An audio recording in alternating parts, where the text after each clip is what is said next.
지금 저 한국인들 대체 저기서 뭘 하고 있는 거야? 여기는 파리올림픽이 한창인 프랑스 파리. 한국인들의 모습을 지켜보던 한 프랑스 여성이 있습니다. 이내 그녀는 어떤 장면을 보더니 놀라서 입을 다물지 못하는 모습인데요. 이 여성이 대체 어떤 장면을 본 건지 함께 알아보러 가실까요? 잠깐 1초 만에 누를 수 있는 좋아요 버튼만 눌러주시면 영상 제작에 큰 힘이 됩니다. 안녕하세요. 저는 파리 출신의 올림픽 저널리스트 뒤브아예요. 39살 여성으로 10여 년간 스포츠와 올림픽 관련 저널리스트로 활동하면서 많은 올림픽을 취재했어요. 이번 파리올림픽과 관련된 문제들을 보면서 많은 생각이 들더라고요. 제 전문적인 의견과 경험을 나누는 게 어떻게 보면 프랑스를 욕먹이는 일이 될 수 있지만 모두가 알아야겠다는 생각이 들어서 이렇게 글을 쓰게 됐습니다. 특히나 뒤에는 여러분들께 제가 꼭 보여드리고 싶은 내용이 있으니 끝까지 집중해 주시면 감사하겠습니다. 먼저 파리올림픽 운영 문제부터 얘기해 볼게요. 제가 여태까지 취재한 어떤 올림픽과 비교해봐도 이번 대회 운영은 최악이라고 말할 수 있어요. 특히 선수촌 문제가 가장 심각하더라고요. 폭염 속에서 2024 파리올림픽이 열리고 있는데 친환경 올림픽을 표방한다면서 선수촌에 에어컨도 설치를 안 했잖아요. 올림픽 역사상 이렇게 선수들의 기본적인 편의를 무시한 경우는 처음 봤어요. 세계의 선수들이 에어컨 없는 숙소에서 지내야 하고 채식 위주 식단을 먹어야 하고 이동할 때는 셔틀버스나 자전거를 타야 하는 상황이니까요. 올림픽 주최 측에서 2020 도쿄올림픽의 절반 수준으로 탄소 배출량을 줄이겠다는 목표를 세웠는데 이게 오히려 독이 되고 있더라고요. 제가 취재해본 바로는 식단을 채식 위주로 바꾼 것도 동물 사육과 식자재, 국제 운송에서 나오는 탄소 배출을 줄이려는 거였지만 선수들 컨디션 관리에는 전혀 도움이 안 되고 있어요. 물론 파리올림픽 주최 측에서 목표한 대로 탄소 배출을 줄이고 있는지도 솔직히 모르겠고요. 에어컨 대신 건물 아래에 차가운 물을 활용한 지열 냉각 시스템으로 올림픽 선수촌을 시원하게 유지하겠다고 약속했는데 이것도 제대로 작동을 안 하고 있어요. 제가 여러 올림픽을 취재하면서 봐왔는데 이런 실험적인 시스템은 대부분 실패하더라고요. 폭염이 계속되고 선수들 불만이 계속 들어오니까 결국에는 에어컨 금지 정책을 철회하더군요. 근데 주최 측에서 각국이 각자 부담해서 이동식 에어컨을 쓰라고 해서 이게 부유한 나라와 그렇지 않은 나라 사이에 차별을 만들어 또 다른 논란이 됐죠. 이건 평등을 실현시키겠다던 파리올림픽 주최 측의 말과도 완전히 어긋나는 일이에요. 실제로 루마니아 탁구 대표 선수인 베르나데트 쇠츠가 폭염에 시달리고 있다면서 선풍기만으로는 충분하지 않아요. 우리는 작은 방에서 두 사람이 생활하고 있고 밤에는 문을 열어둔 채 자요라고 말했어요. 이런 상황을 보면 정말 마음이 아프더라고요. 이뿐만 아니라 숙소 하나에 10명의 여성 선수들을 몰아넣고 선수촌 내에는 커튼조차 없어서 선수들이 옷을 제대로 갈아입기 힘든 문제도 있다고 하던데 다들 도저히 참을 수 없어서 선수촌을 탈출하고 있다더군요. 골판지 침대는 말할 것도 없고요. 거기다가 식사 문제까지 정말 심각하니 선수들은 선수촌에 있어야 하는 의미가 없어지게 된 거죠. 선수촌에 있는 선수들은 채식 위주의 메뉴 때문에 정작 필요한 영양분을 제대로 못 먹고 있다더군요.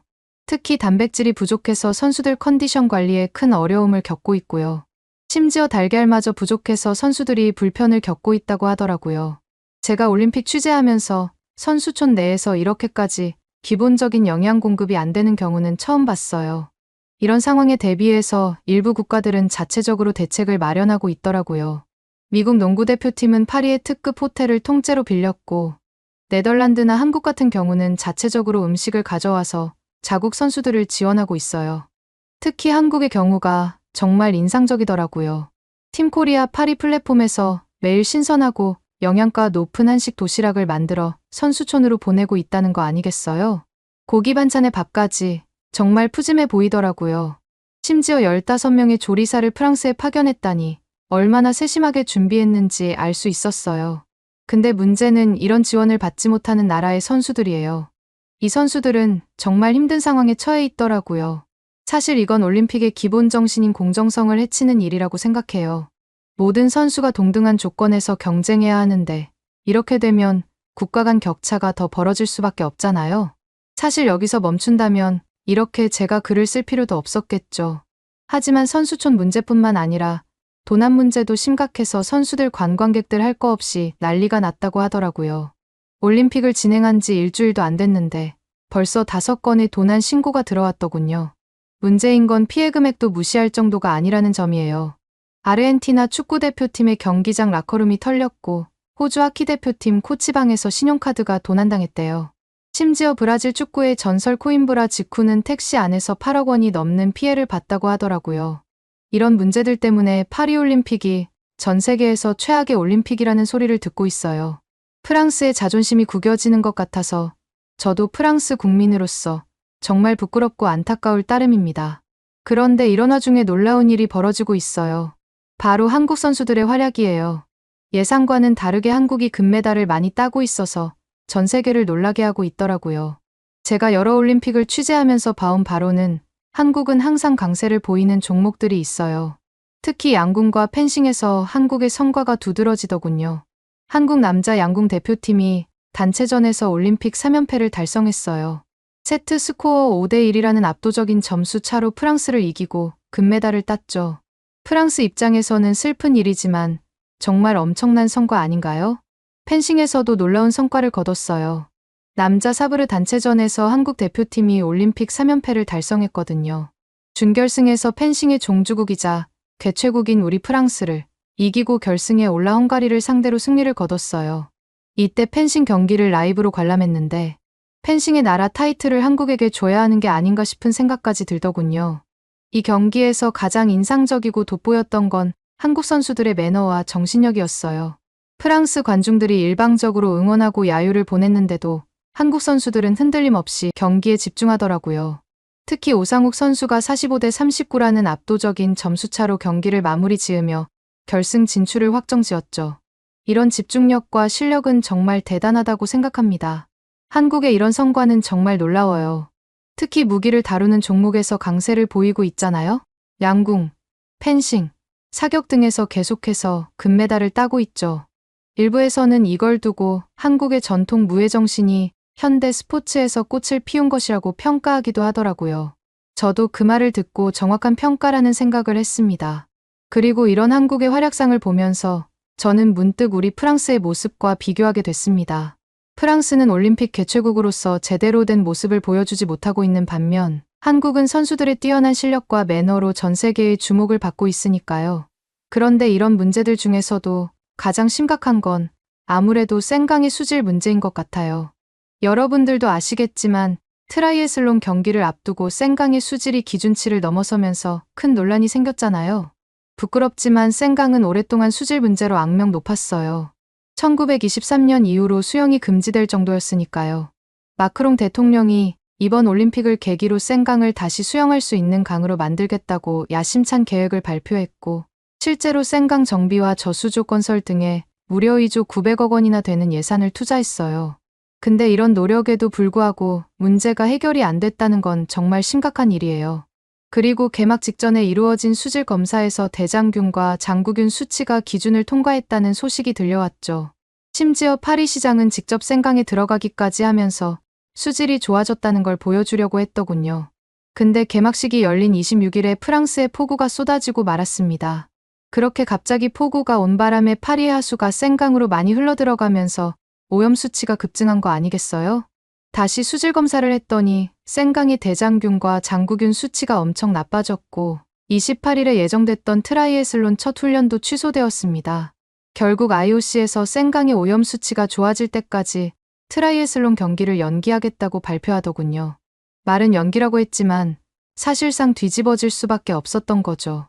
그냥 종목 하나가 취소되는 게 아니라 이번 올림픽 전체가 똥물 올림픽이라는 오명을 쓸 수도 있었으니까요.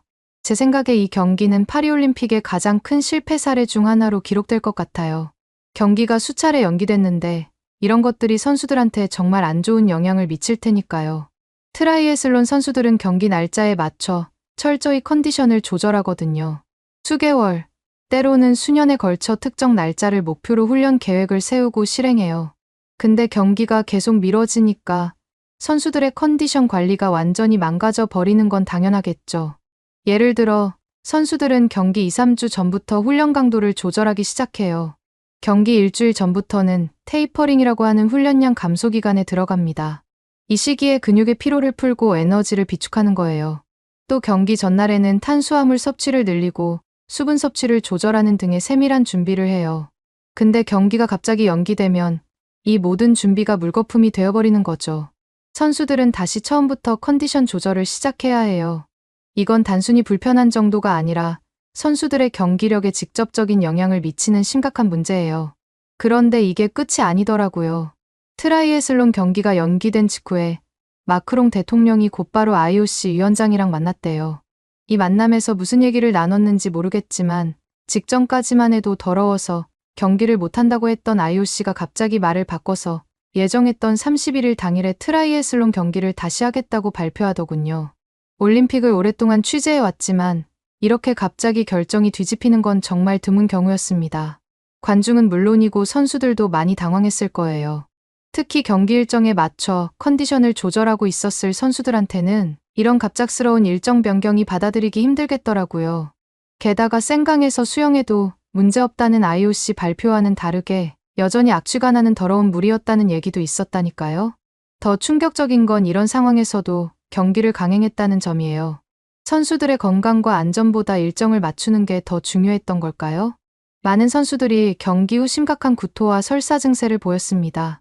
9위로 결승선을 통과한 캐나다 선수가 구토하는 장면이 생중계 화면에 그대로 잡혔던데 이 장면을 보고 정말 충격받았어요. 수영을 마친 선수들이 물에서 올라와서 구토를 하는 장면이 목격됐다는 소식을 듣고 정말 마음이 아프더군요. 선수들도 IOC가 안전하다니까 어쩔 수 없이 수영을 하긴 했겠지만 이런 똥물에서 수영해야 했다는 사실에 인터뷰에서 우회적으로 불만을 표현하고 있더라고요. 미국의 트라이애슬론 선수인 세스 라이더는 경기 전 인터뷰에서 경기에서 이기기 위한 전략으로 대장균 역치를 높이기 위해 일상생활에서 대장균 노출을 늘리고 있다고 말했어요. 정말 슬프게도 화장실에서 손을 안 씻는 게 전략이라는 거예요. 화장실 수준의 오염도와 다름없는 생강이 수지를 꼬집은 거죠. 얼마나 화가 났으면 이렇게까지 비꼬아서 말했을까요? 미국 선수인 테일러 스피비는 앞선 발언은 농담이지만 미국 선수들 모두 튼튼한 내장을 만들기 위해 유산균 섭취량을 늘려왔다는 말을 했더라고요. 여자부에서 금메달을 딴 카상드르 보그랑 선수는 경기 직후 인터뷰에서 경기 직전 구토를 했는데 긴장 때문인지 생강 때문인지는 모르겠다고 말하기도 했습니다. 이런 상황에서 경기를 치르게 한 것 자체가 선수들에 대한 모욕이라고 생각해요. 일각에서는 이번 트라이애슬론 경기가 도쿄올림픽의 재현이라는 말이 나오고 있어요. 제가 2021년 도쿄올림픽을 취재했을 때 트라이애슬론 종목은 도쿄에 있는 오다이바 해변공원에서 열렸는데요. 문제는 도쿄 쪽 역시 생각보다 수질이 좋지 않아서 죽음의 바다라는 오명을 가지고 있었다는 거예요. 도쿄와 파리에서 연달아 똥물을 마신 선수들은 깊은 회의감을 느꼈을 거예요. 강이 오염되기 쉬운 대도시에서 열린 대회이기에 어쩔 수 없는 부분이 있나 싶었는데 영국 트라이애슬론 팀에서 10년 전 서울에서 열렸던 대회는 이렇지 않았다며 반박하고 나섰대요. 영국 팀이 말한 대회는 바로 2011년에 한강에서 열린 서울국제 트라이애슬론 대회더군요. 서울이라는 큰 도시의 한복판을 흐른다고 보기엔 믿기지 않을 정도로 깨끗한 한강의 수질을 봤으니 생강 수질에 만족할 리 없긴 하겠죠. 찾아보니 한국의 경우 88 서울올림픽 개최를 앞두고 82년도부터 수질 개선 사업을 시작했더군요. 프랑스처럼 올림픽 직전에 보여주기식으로 준비한 게 아니라 오랜 시간을 두고 수질을 개선하고자 했고 그 이후에도 꾸준히 수질 개선 작업을 이어왔고요. 그렇게 끊임없는 노력 끝에 여러분도 잘 아시다시피 한강은 세계적인 랜드마크가 될 수 있었던 거죠. 이런 한국의 모습을 보면서 저는 문득 우리 프랑스의 모습과 비교하게 되더군요. 우리는 올림픽 개최국으로서 제대로 된 모습을 보여주지 못하고 있는 반면 한국은 선수들의 뛰어난 기량과 매너, 그리고 과거의 성공적인 올림픽 개최 경험으로 전 세계의 주목을 받고 있으니까요. 이런저런 취재를 하던 도중 저는 시간이 조금 남아서 최근에 엄청 유명해진 코리아 하우스를 방문해 보기로 했어요. 코리아 하우스는 파리 중심가에 위치해 있었는데 역대 올림픽 최대 규모로 3층 건물 전체를 빌렸다고 하더라고요. 제가 여러 올림픽을 취재하면서 본 국가별 홍보관 중에서도 가장 인상적이었어요. 코리아 하우스에 들어서자마자 눈을 사로잡는 건 한국의 전통과 현대가 조화롭게 어우러진 인테리어였어요. 곳곳에 한국의 전통 문양과 현대적인 디자인이 절묘하게 배치되어 있더라고요. 도착하자마자 들른 곳은 K-팝 체험존이었어요. BTS와 아이브의 노래가 나오고 있었는데 많은 외국인 방문객들이 춤을 따라 추며 즐거워하고 있더라고요. 너무 인기가 많아서 줄을 서서 기다려야 할 정도였어요. 줄이 너무 길어서 체험해보지 못하고 바로 비비고 시장으로 이동했습니다. 한국의 전통시장을 재현해 놓은 이곳에서는 떡볶이와 만두 등 한국의 길거리 음식을 맛볼 수 있었어요. 저도 호기심에 떡볶이를 먹어봤는데 어찌나 맛있었는지 지금도 먹고 싶다니까요. 이런 식문화 홍보는 정말 효과적인 것 같아요. 이런 노력 덕분인지 한국 이외의 다른 나라 선수들도 코리아 하우스를 많이 찾는다고 하더군요. 심지어 선수촌 구내식당의 식단이 좋지 않아 코리아 하우스까지 와서 밥을 먹고 간다는 소문도 들리고 있고요. 한 선수는 한국 음식은 영양가도 높고 맛도 좋은데 선수촌 식당에 이런 음식이 있다면 이렇게 밖으로 나오진 않았을 거라는 인터뷰도 했더군요. 이 말을 들으니 한국이 얼마나 선수들의 마음을 잘 헤아리고 있는지 새삼 느끼게 됐어요. 반면 프랑스는 문화의 나라로 알려져 있잖아요. 그런데 이번 올림픽에서 프랑스의 문화적 역량을 제대로 보여주지 못하고 있어요. 오히려 부실한 운영과 무례한 태도로 프랑스의 이미지를 실추시키고 있는 게 현실이죠. 코리아 하우스를 방문하니 자연스럽게 6년 전 제가 직접 취재했던 평창 동계올림픽이 떠오르면서 파리올림픽과 비교하게 되더라고요. 하계올림픽에 왜 동계올림픽을 비교하냐고요? 하계랑 동계랑 비교할 게 못 된다고 생각이 드실 수 있겠지만 올림픽 선수촌은 비교할 수밖에 없었답니다. 평창올림픽은 제가 여태까지 취재한 어떤 올림픽보다도 완벽하게 준비됐었어요. 올림픽 준비는 이렇게 하는 거라고 보여주겠다는 한국의 의지가 저절로 느껴지더라고요. 그런데 파리올림픽과 평창올림픽이 정말 대조적인 부분이 있어요. 바로 음식인데요. 그때 당시 평창올림픽에서는 음식 관련 불만이 단 한 건도 없었답니다. 제가 알기론 이건 올림픽 역사상 처음 있는 일이었어요. 그때 먹었던 한우 스테이크가 문득 그리워지네요. 탄소 배출을 줄인다는 핑계로 채식 중심의 식사만 제공하는 파리올림픽과는 정말 대조적이지 않나요? 이뿐만 아니라 평창올림픽 구내식당에 푹 빠져 있었던 제가 또 한 번 놀랐던 점이 있답니다. 바로 선수들을 위한 편의 시설이었죠. 선수들이 아플 때 방문할 수 있는 의료시설은 기본이고 선수들이 몸이 뻐근할 때 쓰라고 안마를 해주는 의자까지 마련했던데 정말 기겁했습니다. 게다가 선수들이 스트레스를 풀 수 있는 오락실도 있었고요. 솔직히 이때 여자 선수들이 평창올림픽 선수촌에 푹 빠질 수밖에 없었던 이유가 네일아트 서비스까지 있었답니다. 퀄리티도 샵에서 받은 거랑 똑같던데 저도 거기 앉아서 네일아트를 받고 싶은 걸 참느라 너무 힘들었던 게 기억이 나네요. 이런 경험들을 하다 보니 평창올림픽이 얼마나 세심하게 준비됐는지 저절로 체감되더군요. 선수들을 위한 배려가 곳곳에 숨어 있었으니까요. 이렇게 성공적이었던 평창올림픽을 생각하면 지금 파리에서 벌어지고 있는 상황들이 더욱 안타깝게 느껴져요. 사실 파리올림픽은 프랑스에서도 정말 기대를 갖고 개최하는 올림픽인데 정작 수많은 사람들은 평창올림픽을 떠올리고 있잖아요. 7월 30일에 허미미 선수가 여자 유도 57kg급 결승에서 지도 관련 편파 판정으로 인해 억울하게 금메달을 놓친 사건과 8월 1일에 열린 배드민턴 남자 복식 8강전에서 승리한 덴마크 선수들이 한국 대표팀에게 조롱을 했을 때 그 누구도 제지하지 않은 사건들, 역시 파리올림픽 조직위원회가 한국을 견제하기 위한 행동이 아닐까 싶은 생각도 듭니다. 이런 모습들을 보면 평창올림픽이 정말 놀라울 따름인데 이뿐만 아니라 최근 한국에 공개된 영상이 너무나 충격적이더라고요. 이 영상에 대해 좀 더 자세히 말씀드리기 위해 제 이야기는 이만 줄이겠습니다. 최근 한국에 공개된 영상은 우리의 마음을 울리는 충격적인 현실을 보여줍니다. 빗물이 스며들어 썩어가는 집안, 깊게 갈라진 벽과 곳곳에 피어난 검은 곰팡이, 간신히 테이프로 붙여놓은 낡은 벽지, 언제 무너질지 모를 것 같은 나무 천장, 사람이 살 거라곤 생각할 수 없는 이 황폐한 공간에서 수십 년을 견뎌온 한 사람이 있습니다. 충격적이게도 그는 1950년 한국의 운명이 걸린 전쟁에 몸을 던진 용감한 청년이었습니다. 6.25 전쟁 정전 이후 노인이 되어버린 그의 삶은 끝없는 고난의 연속이었습니다.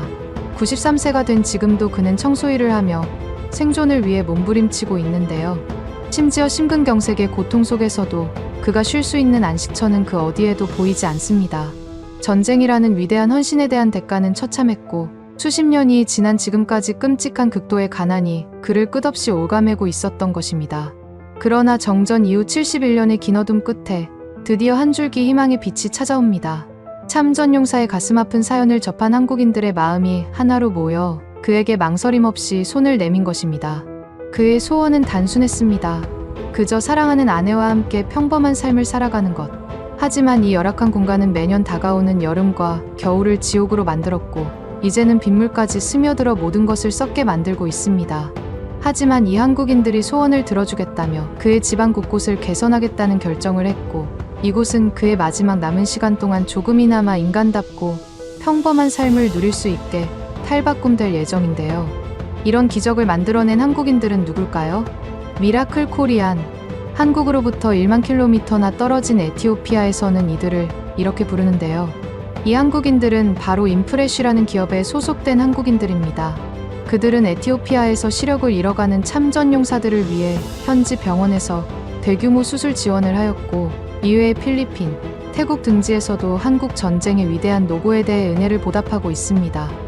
그들은 똑같은 처지의 다른 참전용사들을 위해서도 화장실 개선, 전자제품 등을 아낌없이 지원하며, 이를 통해 참전용사들의 피와 땀, 청춘 위에 서 있는 지금의 세대가 그들을 잊지 않았다는 메시지를 전하고 있는데요. 더욱 놀라운 점은 인프레쉬라는 기업이 소규모로 적자 속에서 운영되고 있음에도 불구하고 대쪽 같은 모습으로 이런 후원을 이어오며 여전히 전 세계 참전용사 지원을 목표로 하고 있다는 점입니다. 이런 감동적인 소식에 여러 한국인들이 후원 방법을 문의해왔고, 인프레쉬는 특별한 후원 굿즈를 출시했는데요. 영원히 펄럭이는 태극기를 담은 볼캡과 티셔츠는 참전용사분들의 헌신과 노고를 잊지 않겠다는 다짐을 보여주고 있습니다. 일상에서도 편하게 착용할 수 있는 이 상품의 수익금 일부는 참전용사분들께 후원되며, 참여한 모든 한국인들의 성함으로 참전용사분들께 후원된다고 합니다. 오상길, 박성훈, 김영식, 강선영 등 평범한 한국인들이 모여 기적을 만들고 있고, 이 기적의 중심에는 인프레쉬가 있습니다. 여러분의 따뜻한 응원이 이 기업의 앞날에 큰 도움이 될 거라 생각합니다. 상품의 구매처는 고정 댓글에 남겨두겠습니다. 모두가 이 의미 있는 움직임에 동참하기를 간곡히 부탁드립니다. 감사합니다. 오늘의 사연은 어떠셨나요? 오늘의 사연이 마음에 드셨다면 좋아요만 한번 눌러주세요. 1초밖에 안 걸리지만 좋아요를 한번 눌러주시면 더 좋은 사연을 소개해드리는데 큰 힘이 된답니다. 긴 영상 시청해주셔서 감사합니다. 오늘도 행복한 하루 보내세요.